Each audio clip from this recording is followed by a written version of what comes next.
If you tell people that they have to lower their cholesterol and we have a pill to do it and it will protect you from having heart disease, which everyone's being told this is hereditary, what you guys don't know is that the moment you start taking the statin drug itself lowers the amount of cholesterol your body can make no matter how much fat you're consuming. Right. And did you know at home, everybody, that cholesterol is the backbone required by your hormone glands in your body to make most of your hormones?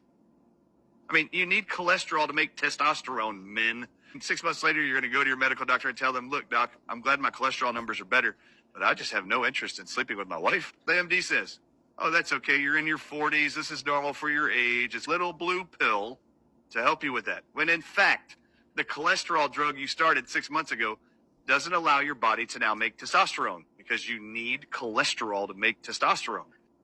And said fat is bad for you, causes cholesterol to go up, which will cause you to have heart disease and increase your risk of that.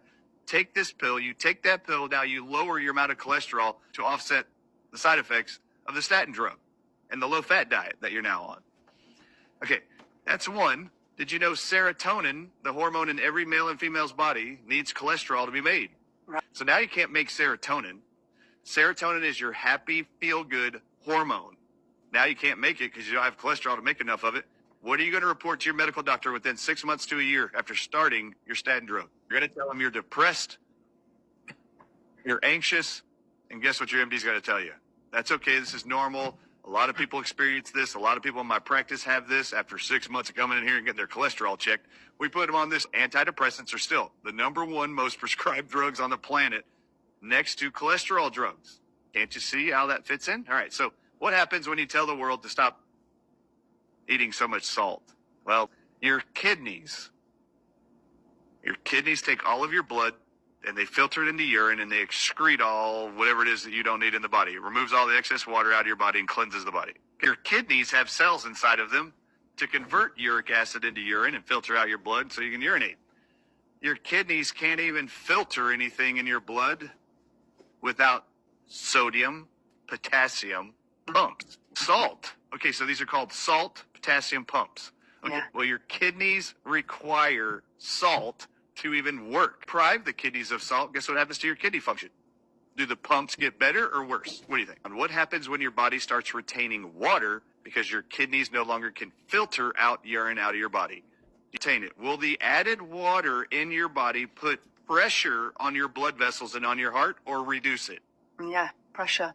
It increases it. Increased water, increased pressure.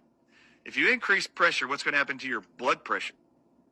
Now, you're not eating salt and your blood pressure is going up. If you tell the whole society to restrict from the time you're born how much salt you consume, all of you, because you're mammals and designed the same way and all have salt potassium pumps in your kidneys, you all over time will produce high blood pressure.